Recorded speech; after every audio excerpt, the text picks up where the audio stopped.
Hello everyone, welcome back to my channel. आज मैं फिर हाजिर हो गई हूँ आपके लिए बहुत ही यूज़फुल किचन टिप्स लेकर। आज की जो हमारी टिप्स है ना, वो बहुत ही ज़्यादा खास होने वाली हैं, तो वीडियो को फुल वॉच कीजिएगा। अगर वीडियो ज़रा भी अच्छी लगे तो वीडियो को लाइक और चैनल को सब्सक्राइब करना बिल्कुल मत भूलेगा। साथ ही साथ अपने फैमिली फ्रेंड्स में भी ज़रूर से शेयर कीजिएगा ताकि उनको भी हेल्प मिल सके। तो आज की मेरी जो पहली टिप है वो है रोटी बनाने को लेकर। रोटी हम सबके घर में बनती हैं, ऐसा कोई घर नहीं है जिसमें डेली रोटी ना बनती हो, लेकिन कुछ छोटी छोटी गलतियां हम लोग कर देते हैं जहां पर हमारी रोटी ना बहुत जल्दी ख़राब हो जाती हैं। तो जैसे हम सुबह के टाइम या शाम के टाइम कभी भी रोटी बनाते हैं तो ज़्यादातर हम लोग क्या करते हैं कि जैसी हमारी रोटी बनी उन्हें हम फटाफट से हॉटकेस में रख देते हैं। हॉटकेस में हम रखते हैं ना रोटियां, तो ऊपर की या नीचे की रोटी जो होती है ना वो बिल्कुल ख़राब हो जाती है, मतलब पूरे में पानी पानी जैसा हो जाता है। और बाई चांस अगर हमने जैसे रोटी बना ली और हॉट केस में बहुत से लोग क्या करते हैं, फॉइल पेपर की जगह मतलब कॉटन का कपड़ा रखते हैं। तो कॉटन का कपड़ा मैं भी रखती हूँ, लेकिन अगर हम इसमें डायरेक्ट ऐसी रोटी रख देते हैं ना तो कपड़े में भी अजीब सी स्मेल आ जाती है, साथ ही साथ हमारे जो रोटी हैं उनमें भी आ जाती है। तो डायरेक्ट ऐसे तुरंत मतलब रोटी सेकने के बाद ना आपको तुरंत नहीं रखनी है ताकि आपके कपड़े में स्मेल ना आए। तो उसके लिए आपको एक छोटी सी ट्रिक लगानी है। आपके घर में, जैसे हमारे घर में सबके घर में होती हैं, या तो बड़ी वाली जो छन्नी होती है वो ले लीजिए, या फिर इस तरह की जो जालियाँ होती हैं ना दूध वगैरह ढकने की, वो ले लीजिए। आप कैसरोल के ऊपर अपने के हॉटकेस के ऊपर इस तरह एक जाली रख लीजिए, और जैसे आपकी दूसरी रोटियां सिक के आ रही हैं उससे पहले आप उसको जाली पर रखने दीजिए। और जैसे ही हल्की सी इनकी भाप निकल जाए रोटियों की जो हमने सेक कर रखी हैं, उसे उसके बाद आप अपने कैसरोल में रख दीजिए। इस तरीके से अगर आप रोटियां रखेंगे ना तो आप देखेंगे आपकी रोटियां बिल्कुल भी पसीजेंगी नहीं, बिल्कुल भी ख़राब नहीं होंगी, और ना ही उनमें कोई स्मेल आएगी। तो मैं ये रोटियां सिर्फ गाय के लिए बना रही हूँ, इसलिए डायरेक्ट गैस पर सेक रही हूँ। मैक्सिमम टाइम क्या करना चाहिए, रोटियां डायरेक्ट गैस पर नहीं सेकनी चाहिए, क्योंकि जो डायरेक्ट गैस की रोटियां होती हैं ना वो नुकसान करती हैं। आप जब भी रोटी बनाएं उन्हें तवे पर ही सेकें। तो ये हम सिर्फ गाय और कुत्तों के लिए बनाते हैं। उस वक्त की जो रोटियां होती हैं उसे हम गैस पर सेक देते हैं, तो कि क्योंकि थोड़ा सा जल्दी हो जाती है। और जब हम तवे पे रोटी सेकते हैं तो थोड़ा सा टाइम बेशक लगता है, लेकिन वो रोटियां हमें नुकसान नहीं करती हैं। तो आई होप आपको मेरा ये आइडिया ज़रूर पसंद आया होगा। अगर आइडिया ज़रा भी पसंद आया है तो प्लीज़ लाइक ज़रूर कीजिएगा। इसी के साथ बढ़ते हैं नेक्स्ट आइडिया की तरफ। तो नेक्स्ट आइडिया है मेरा, इस तरह के जो विम के डब्बे होते हैं ना, वो हम लोगों के घर में बहुत सारे इकट्ठे हो जाते हैं, और इनका मैं पहले भी बहुत सारा यूज़ आपको बता चुकी हूँ, लेकिन आज मैं जो आपको बताने वाली हूँ ना वो एकदम डिफरेंट है और बहुत ही ज़्यादा काम का है। तो यहाँ पर इसकी जो प्लास्टिक होती है ना वो काफ़ी ज़्यादा स्ट्रॉन्ग होती है, काफ़ी हैवी होती है। तो हम क्या करेंगे, इसमें पूरे में बॉटम में जिसका पूरा बॉटम पार्ट है ना, इसमें अच्छे से फोक की मदद से पूरे बॉटम में हमें कर लेने हैं होल। होल हमें पूरे में करने हैं, बिल्कुल भी आपको जगह नहीं छोड़नी है। जैसे हमारी जाली वाले बर्तन होते हैं ना, बिल्कुल उस तरीके से आपको पूरे बॉटम में इसके होल कर लेने हैं। इसके होल से ना हमारा बहुत ही अच्छा एक ऑर्गेनाइज़र बन जाएगा, जो कि हमारे सालों साल काम आने वाला है, क्योंकि हम इसे कुछ इस तरह से यूज़ करेंगे इसका कुछ भी नहीं बिगड़ेगा। तो देख सकते हैं ऑलमोस्ट पूरे बॉटम में हमने होल इस तरीके से कर लिए हैं, बिल्कुल जाली वाला बर्तन बन गया है। तो आप इसका और भी कहीं पे भी यूज़ कर सकते हैं, जैसे सब्जी वगैरह धोकर रखने के लिए, या फिर धनिया पत्ती वगैरह धोकर रख देते हैं। लेकिन मैं आज आपको इसका कुछ अलग ही यूज़ बताने वाली हूँ। तो उसके लिए हमने इसे कंटेनर को यहाँ पर रख लिया है, और इसको हम ले लेंगे अब ग्लू गन की मदद से। हम इस पर ग्लू लगा देंगे। अगर आपके पास ग्लू गन है तो आप ग्लू लगा दीजिए, वरना आप फेविक्विक भी लगा सकते हैं। तो यहाँ पर हम इसमें थोड़ा थोड़ा ग्लू लगा देंगे। ग्लू लगाने के बाद जैसे हमें ग्लू ना थोड़ा अच्छे से लगाइएगा, थोड़ा ज़्यादा कम ना हो, ज़्यादा कम ज़्यादा भी ना हो। और उसके बाद हमारा जो बर्तन मांजने वाला टब होता है, जिसमें हम इस तरह का जो दूसरा पार्ट रखते हैं जिसमें हमारा साबुन रहता है, इन्हें आपस में कर देंगे अटैच इस तरीके से। तो अब क्या करिए, आप इसमें जैसे यहाँ पे हमने ग्लू लगाया है, ऐसे थोड़ा सा ग्लू आप ऊपर से और लगा दीजिए। इससे क्या होगा, ये जो आपकी डब्बे हैं ना आपस में अच्छे से चिपक जाएंगे, जो आपके साल और साल काम देने वाले हैं। तो देखिए, देखने में भी सुंदर लग रहे हैं और इसका यूज़ भी हम बहुत अच्छे तरीके से कर सकते हैं, क्योंकि जो हमारे बर्तन मांजने वाले स्क्रबर होते हैं, अगर हम साबुन में ही रख देते हैं ना तो हमारा साबुन बहुत जल्दी मेल्ट हो जाता है, गल जाता है, इससे हमारा साबुन बर्बाद होता है। और अगर हम उनको इधर उधर रख देते हैं तो वो भी बहुत ज़्यादा अनहाइजीनिक हो जाता है, मतलब जूठे बर्तनों में ही पड़ा रहता है, गिर जाता है, तो वो अच्छा नहीं लगता। तो इस तरीके से आप देखिए, देखने में भी काफ़ी सुंदर लग रहा है और आपको इसका इस्तेमाल भी हो गया है। तो आई होप आपको मेरा ये आइडिया भी ज़रूर पसंद आया होगा। पसंद आया हो तो फैमिली फ्रेंड्स में ज़रूर से शेयर कीजिएगा। तो चलिए बढ़ते हैं नेक्स्ट आइडिया की तरफ। नेक्स्ट आइडिया है मेरा चावल स्टोरेज को लेकर। हम लोग ना जब भी चावल वगैरह स्टोर करते हैं तो उनमें ना कीड़े बहुत जल्दी लग जाते हैं, और अगर कीड़े लग जाते हैं तो बहुत ज़्यादा दिक्कत होती है इन्हें निकालने में। तो आप एक छोटा सा काम कर सकते हैं, आपको कुछ भी बाहर से मार्केट से लाने की ज़रूरत नहीं है, एक पैसा खर्च करने की ज़रूरत नहीं है। जब भी आपको अपने चावल वगैरह बोरी भर कर भी अगर स्टोर करने हैं तो आप इस ट्रिक का यूज़ कर सकते हैं। आप पहले तो इसमें डाल दीजिए लहसुन। अगर आप डब्बे में कर रहे हैं तो एक दो गांठ लहसुन की डाल दीजिए, और अगर आप बोरे वगैरह के ज़्यादा कर रहे हैं तो उसमें आप उसी के अकॉर्डिंग ज़्यादा इन चीज़ों का इस्तेमाल कर लीजिए। तो लहसुन अंदर करने के बाद अभी आपको इसमें एक चीज़ और डालनी है, जिससे आपका जो चावल है ना साल और साल बिल्कुल ऐसा ही बना रहेगा। इसमें बिल्कुल भी कीड़े वगैरह नहीं होंगे। आप क्या लेंगे, थोड़ा सा जो खाने वाला नमक होता है ना सफ़ेद, वो नमक लेकर आप इसमें डाल दीजिए और ढक्कन लगाकर इसे अच्छे से शेक कर दीजिए, ताकि जो नमक है ना पूरे चावलों में अच्छे से लग जाए।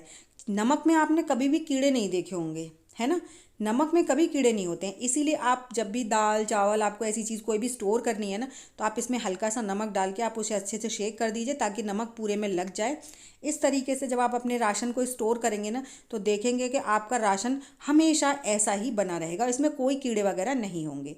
तो चलिए इसी के साथ बढ़ते हैं नेक्स्ट आइडिया की तरफ। नेक्स्ट आइडिया है मेरा आटा लगाने को लेकर। बहुत से लोगों को ना आटा लगाना बहुत ज़्यादा झंझट भरा लगता है। जैसे बच्चे हो गए या फिर जेंट्स वगैरह हैं, घर में अकेले हैं, और हम मतलब लेडीज़ वगैरह कहीं गई हैं, तो उनको ना आटा लगाने में बहुत दिक्कत होती है। तो मैं आज आपको एक बहुत ईजी ट्रिक बताऊंगी, जिसमें आपको हाथ ही नहीं लगाना, आपकी रोटियां भी बन जाएंगी, आपका आटा भी लग जाएगा। बिल्कुल भी आपको हाथ टच करने की ज़रूरत नहीं है।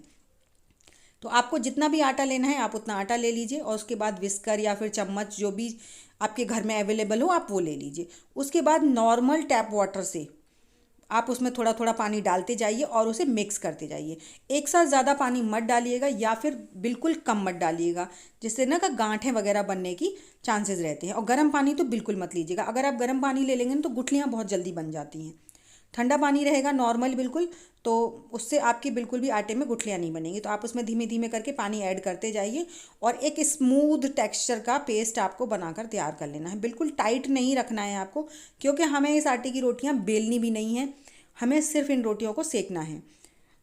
क्योंकि कई बार ऐसा होता है हम लेडीज़ों के हाथ में कभी कभी दर्द हो जाता है या चोट लग जाती है, आजकल तो फ्रैक्चर बहुत जल्दी हो जाते हैं, तो आटा नहीं लग पाता है। या फिर हम बुज़ुर्ग हैं, बहुत से घरों में ऐसा होता है जहाँ पे बहुत ज़्यादा बुज़ुर्ग हैं और उन पर आटा वगैरह लगाने में बहुत ज़्यादा तकलीफ़ होती है। तो आप इस तरीके से आटा लगाकर रोटियां बना सकते हैं, और इस आटे की ना रोटियां यकीन मानिए इतनी ज़्यादा सॉफ्ट बनती हैं कि नॉर्मल रोटियों से बहुत ज़्यादा सॉफ्ट बनती हैं। तो बच्चे हों या बुज़ुर्ग हों बहुत आसानी से लगा सकते हैं। इसमें थोड़ा सा घी डाल लीजिए अगर आपकी इच्छा है तो, ज़रूरी नहीं है ये, मतलब ऐसा नहीं है कि ज़रूरी ही है, लेकिन मुझे अच्छा लगता है, इससे और ज़्यादा सॉफ्ट बनती हैं रोटियां, इसलिए मैंने इसमें आधा चम्मच घी डाल दिया है। साथ ही साथ आप अगर नमक वाली रोटियां खाते हैं तो आप इसमें थोड़ा सा नमक ऐड कर दीजिए। हमारे यहाँ पर नमक वाली रोटियां खाते हैं, इसलिए मैं यहाँ पर स्वाद अनुसार नमक डाल रही हूँ।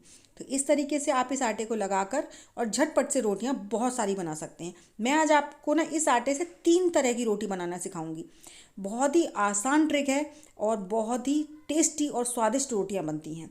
तो आप रोटियां भी बना सकते हैं, पराठे भी बना सकते हैं इससे, और मतलब बहुत सारी चीज़ें बना सकते हैं। 3 तरह की तो मैं ही आज आपको दिखाने वाली हूँ, तो वीडियो का एंड तक ज़रूर देखिएगा। तो तवा यहाँ पर अच्छे से गर्म हो गया है। हल्का सा पहली बार जब आप डाल रहे हैं तो हल्का सा तेल या घी कुछ भी लगा सकते हैं, बाद में आपको लगाने की कोई ज़रूरत नहीं है। तो यहाँ पर मैंने जैसे पहली आटा हमने डाला है, जितनी बड़ी आपकी रोटी आप बनाना चाहते हैं उसके हिसाब से आप बैटर को डाल लीजिए, और चम्मच की मदद से बहुत आसानी से ये फैल जाता है, फैला दीजिए। ठीक है, तो आप इस तरह से जब रोटियां बनाएंगे आप देखेंगे आपकी रोटी बहुत ज़्यादा सॉफ्ट सॉफ्ट और फूली फूली सी बनकर तैयार होंगी। तो आप अपनी जितनी बड़ी आपको रोटी रखनी है, और बहुत ही पतली रोटियां बनती हैं और इतनी प्यारी लगती हैं, देखने में भी बहुत अच्छी लगती हैं। तो इस तरीके से हमने इस बैटर को फैला दिया, और अब आपको इसको हाथ नहीं लगाना है। जैसे ये ऊपर से सूख जाएगा ना, देखेंगे आप थोड़ी ही देर में ये ऊपर से सूखना शुरू हो जाता है। जैसे ही ऊपर से पूरा सूख जाए उसके बाद ही आपको इसको रोटी को पलटना है। तो इस तरह की ट्रिक ना उन लोगों के लिए बहुत ज़्यादा यूज़फुल है, जैसे बच्चे हैं या फिर जेंट्स हैं घर में और उन पे रोटी बेलना नहीं आता है, आटा लगाना नहीं आता है, लेकिन रोटियां तो सबको चाहिए होती हैं। और मार्केट से जाके रोटी लाना मतलब वो ना नुकसान वाली चीज़ हो जाती है कि मैदा की रोटियां मिलती हैं और हर जगह पर मिलती भी नहीं हैं। तो मैदा की रोटी खाने से अच्छा है आप घर पर अपनी रोटियां बनाइए, और जैसे चाहे वैसे बनाइए, जैसे चाहे मर्जी वैसे खाइए। तो इस ट्रिक से ना आप ज़रूर से एक बार ट्राई कीजिएगा, आपको ज़रूर पसंद आएगी। बहुत ही अच्छी सॉफ्ट सॉफ्ट एकदम हेल्दी हेल्दी रोटियां बनकर तैयार होती हैं। अब देखिए ऊपर का जो पूरा लेयर है ना इसका, देखिए तकरीबन पूरा सूखा सा हो गया है। और आप देखेंगे आपको ना इसको छुड़ाना नहीं पड़ेगा, रोटी बहुत आसानी से आपकी छूट जाती है ना। देखिए जैसे हम नॉर्मली रोटी चकले बेलन से बेलते हैं ना, वैसी ही रोटी लग रही है नहीं, बस ऐसे ही आपकी रोटी सिक कर तैयार हो जाती है। और मैं अभी आपको पूरी रोटी बनाकर दिखाऊंगी, एकदम बढ़िया फूली फूली रोटी बनकर तैयार होती है। अगर आप डायरेक्ट गैस पर रोटी सेकते हैं तो मैं तो बोलूँगी नहीं सेकना चाहिए, लेकिन अगर सेकते हैं तो आपको जैसे ये रोटी इस साइड से पच जाए आप इसको गैस पर सेक सकते हैं। लेकिन हम इसे खाने के लिए बना रहे हैं अपने, तो हम इसे गैस पर नहीं सेकेंगे, हम इसको तवे पर ही रोटी को सेकते हैं। और हम कोई कॉटन का कपड़ा जो होता है ना, प्योर कॉटन, उसको ले लेते हैं, उसको उससे दबा दबा के जब हम रोटी सेकते हैं ना तो हमारी रोटी बहुत अच्छे से सिक जाती है। इस तरह की जो रोटियां होती हैं ना, वो सेहत के लिए बिल्कुल भी नुकसानदेह नहीं होती हैं। और कोशिश कीजिए आप हमेशा तवे पर ही रोटी सेकें, या फिर जो मिट्टी के चूल्हे होते हैं वो। तो इस तरह से जब भी आप रोटी बनाना हो ना, तो आप एक बार ज़रूर से ट्राई कीजिएगा। बच्चे हों या जेंट्स हों, लेडीज़ को भी बहुत सारी दिक्कतें हो जाती हैं कभी कभी, बिल्कुल मन नहीं करता है कि आटा वगैरह लगाएं, इतने सारे झंझट करें, गैस गंदी होती है जैसे हम नॉर्मली रोटियां बनाते हैं। तो इस तरह की रोटियों से गैस भी गंदी नहीं होती और ज़्यादा कोई तामझाम भी नहीं फैलता। देखिए रोटी बनकर हमारी तैयार हो गई है और कितनी बढ़िया सॉफ्ट सॉफ्ट रोटी लग रही है ना। तो ये तो हो गई हमारी रोटी बनाने की पहली ट्रिक। और एकदम बढ़िया फूल कर आई है रोटी, ऐसा नहीं है कि फूली नहीं है, रोटी भी हमारी फूली है ना। तो चलिए इसी के साथ बढ़ते हैं नेक्स्ट ट्रिक की तरफ। अब हम बनाएंगे पराठा। पराठा किस तरीके से बनाएंगे, तो पराठे के लिए भी हमें जो हमारा बैटर है ना वो थोड़ा सा पतला कर लेना है, क्योंकि जो पराठा होता है ना उसमें हम लेयर्स लगाते हैं, तो इसलिए हमने इस बैटर को थोड़ा सा पतला रखा है। अब इसको आपको चम्मच से फैलाने की ज़रूरत बिल्कुल नहीं है, आप बस तवे को धीरे धीरे थोड़ा सा टेढ़ा करते जाइए और आप देखेंगे आपका जो पराठा या रोटी आप जो भी बना रहे हैं ना, उसकी बहुत अच्छी सी एक शेप आ जाएगी। आपने बिल्कुल भी कोई चीज़ को टच नहीं करना है ना। और बहुत ही जल्दी आप देखेंगे इसके ऊपर से ना जो आटे की लेयर है वो सूखती जा रही है। और जैसे ही आपको दिखे कि आपकी इसकी आटे की लेयर बिल्कुल सूख रही है, आप इसको उसी टाइम पर पलट दीजिए। देखिए ऑलमोस्ट सूखी सी हो गई है ना। अब आप देखिए इसको, अब आप पलट सकते हैं। बिल्कुल नॉर्मली जैसे हम पराठा बनाते हैं ना, वैसे ही आपको इसका स्वाद आएगा। और जैसे ही ये दोनों साइड से अच्छे से वो हो जाती है, आप इस पर घी लगाते हुए इसे सेकिए। और इस तरीके का पराठा ना आप एक बार ज़रूर ट्राई कीजिएगा, बहुत ही अच्छा लगता है। इस तरह से आप पराठा भी बना सकते हैं, रोटी भी बना सकते हैं, और एक मिक्स रोटी जो होती है ना वेजिटेबल वाली, वो भी बना सकते हैं। जैसे बहुत से लोग स्टफिंग की बनाते हैं ना रोटी या पराठा, आप इस तरह की ना एक स्टफिंग वाली पराठा भी बना सकते हैं। वो भी किस तरह से, वो भी मैं आपको बताऊंगी। तो देखिए ये हमारा पराठा सिक गया है और रोटी भी सिक गई है। तो है ना दोनों चीज़ें बहुत ही ज़्यादा अच्छी। और आप अगर ज़्यादा क्रंची खाते हैं तो आप क्रंची बना लीजिए, लेकिन इस तरह की जो रोटियां होती हैं ना और पराठे होते हैं बहुत ज़्यादा सॉफ्ट होते हैं। तो देखिए आपको लग रहा होगा कच्चा, लेकिन ये बिल्कुल भी कच्चा नहीं है, पूरा एकदम रेड रेड बनकर पिंक पिंक हमने पराठा सेका है, क्योंकि सॉफ्ट सॉफ्ट पराठे अच्छे लगते हैं। और इन्हें आप इस तरह से रख देंगे ना स्टोर करके, जैसे आपने सुबह रखे हैं दोपहर में भी खाएंगे तो बहुत ज़्यादा टेस्टी लगेंगे। तो आई होप आपको मेरा ये आइडिया ज़रूर पसंद आया होगा। तो चलिए इसी के साथ बढ़ते हैं नेक्स्ट आइडिया की तरफ। नेक्स्ट आइडिया है मेरा जो हमारी मिक्स रोटी होती है ना उसको लेकर। अब हमारा जो बैटर बचा है ना, उसी बैटर में हम कुछ वेजिटेबल्स जो भी आपको पसंद हो, प्याज, धनिया, मिर्ची, टमाटर, जो भी आपको पसंद हो, गाजर, शिमला मिर्च, वो सारी आप बारीक काट लीजिए। तो मैंने यहाँ पर चॉपर में काट ली हैं। और मुझे इस तरह की जो स्टफिंग वाले पराठे होते हैं ना बहुत अच्छे लगते हैं वेजिटेबल्स के, और ये खाने में भी टेस्टी होते हैं और हेल्दी भी होते हैं। तो इन्हें आप ना मिक्स कर लीजिए अच्छे से, और उसके बाद आप इस बैटर के पराठे बनाइए, बहुत ज़्यादा टेस्टी बनते हैं। मेरे बच्चों को इस तरह के पराठे ना बहुत ज़्यादा पसंद हैं, और इसी बहाने हमारे बच्चे जो हैं वो सब्जियां भी खा लेते हैं। एज इट इज़ जैसे आपने पहले पराठा सेका था वैसे ही सेकना है इसको भी, हाथ नहीं लगाना है बिल्कुल भी, बस आप इसे हल्का सा हिलाइए और आप ये अपने आप परफेक्ट शेप ले लेता है। और जैसे ही आपका ऊपर वाली लेयर का मतलब आटा जो है वो सूख जाए, आप इसको पलटते हुए घी लगाते हुए अच्छे से सेक लीजिए। इस तरह के पराठे बहुत ज़्यादा टेस्टी और हेल्दी होते हैं। तो आई होप आपको मेरे सभी आइडियाज़ पसंद आए होंगे। अगर आइडिया पसंद आए हैं तो लाइक शेयर सब्सक्राइब ज़रूर कीजिएगा, और मुझे कमेंट कर कर बताइएगा कि आपको मेरा सबसे ज़्यादा कौन सा आइडिया पसंद आया है। और साथ ही साथ ये भी बताइएगा कि आप मेरी वीडियो किस गांव या किस शहर से देख रहे हैं, ताकि मैं आपको थैंक्स कर सकूं। तो देखिए हमारा ये जो चीज़ मिक्स वाला सब पराठा है ये भी ऑलमोस्ट सीख चुका। और इस तरह के पराठे बच्चों के लिए तो बहुत ज़्यादा ज़रूरी भी है, क्योंकि इस बहाने वो थोड़ी सी सब्जियां वगैरह खा लेते हैं। तो चलिए इसी के साथ बढ़ते हैं हम अपने नेक्स्ट आइडिया की तरफ। तो मेरा जो नेक्स्ट आइडिया है वो है चॉपर को लेकर। जब भी हम अपने चॉपर में वेजिटेबल्स या फिर कुछ भी चॉप करते हैं ना, तो सबसे बड़ी दिक्कत होती है ढक्कन बार बार गंदा हो जाता है। और ढक्कन बार बार गंदा होने से ना इस ढक्कन की लाइफ कम हो जाती है, क्योंकि इन जगहों पे पानी चला जाता है, जंग लगने का डर रहता है और डोरी भी इस तरीके से चौक हो जाती है। तो ऐसा कुछ भी ना हो, इन सारे झंझटों से मुक्ति के लिए ना एक आप छोटी सी ट्रिक लगा सकते हैं। आप एक कोई भी पॉलीथीन लीजिए, उसे पहले साफ धो लीजिए, उसके बाद आप अपने चॉपर के ढक्कन को उसके ऊपर रख कर इसको एक शेप देकर कट कर लीजिए। अगर आपको कट करनी है तो नहीं करनी है तो भी कोई दिक्कत नहीं है, आप इसका ऐसे भी इस्तेमाल कर सकते हैं। इस्तेमाल कैसे करना है वो मैं आपको अभी आगे बताती हूँ। तो उससे पहले आप लोग मुझे ज़रूर बताइएगा कि आप मेरी वीडियो किस गांव या किस शहर से देख रहे हैं। मैं आपसे दोबारा रिक्वेस्ट कर रही हूँ, क्योंकि मुझे बहुत ज़्यादा अच्छा लगता है जब भी आप लोग कमेंट्स करते हैं, और मुझे आपकी कमेंट का रिप्लाई करने का बहुत ज़्यादा बेसब्री से इंतज़ार रहता है। तो देखिए हमने इसे इस तरीके से पॉलीथीन को कट कर लिया है, और आप चाहें तो कट कर लें या फिर ऐसे ही रहने दें। उसके बाद आप इसे इस तरीके से फोल्ड कीजिए और यहाँ पर ना टॉप पर एक छोटा सा कट का निशान लगा दीजिए। बस छोटा सा ही काटिएगा, ज़्यादा बड़ा बिल्कुल मत काटिएगा। और इसको जहाँ से हमने कट किया है ना, वहाँ से इस चॉपर के ढक्कन में सेट कर देंगे इस तरीके से।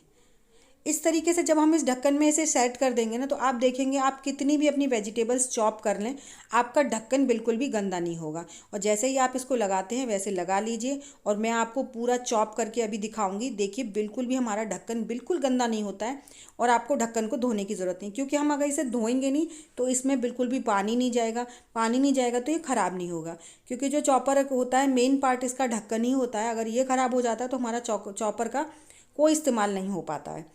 तो देखिए मैं इसे खूब अच्छे से चला रही हूँ और कोई परेशानी नहीं होती, और हमारी वेजिटेबल्स जो है वो पूरी तरह से चॉप हो चुकी हैं। देखिए पूरी पॉलीथिन पर ही सारी सब्जी वगैरह जो थी वो लग गई है। और मैं अभी आप इसको हटाकर दिखाती हूँ पॉलीथिन को। हमारा जो ढक्कन है ना वो बिल्कुल भी गंदा नहीं होता, और चॉपर को चलाने में भी कोई तकलीफ़ नहीं होती है, क्योंकि हमने पॉलीथिन की जो ऊपर से कट लगाया था वो बहुत छोटे साइज़ का लगाया था, एकदम फिक्स साइज़ का। तो देख सकते हैं आप ढक्कन हमारा बिल्कुल साफ़ है, तो इसको धोने की भी आवश्यकता बिल्कुल नहीं है। तो है ना कमाल का आइडिया। अगर आप चाहें ना तो इस पॉलीथीन को धोकर दोबारा से रख सकते हैं, क्योंकि हमने बार बार क्यों काटना, बार बार मतलब छेद करना, फालतू के झंझट रहते हैं। तो आप इसी पॉलीथीन को वापस से धोकर और रख दीजिए, और ढक्कन को तो धोने की भी ज़रूरत नहीं है। तो है ना कमाल का आइडिया। अगर आपको ज़रा भी अच्छा लगा हो तो प्लीज़ लाइक शेयर ज़रूर कीजिएगा। तो इस तरह से मैंने ये पॉलीथीन धो ली है और इसको वापस से ऐसे ही रख दूँगी। तो चलिए ऐसी अमेजिंग टिप्स और ट्रिक्स के साथ मैं मिलती हूँ आपको अपनी नेक्स्ट वीडियो में। तब तक के लिए बाय बाय।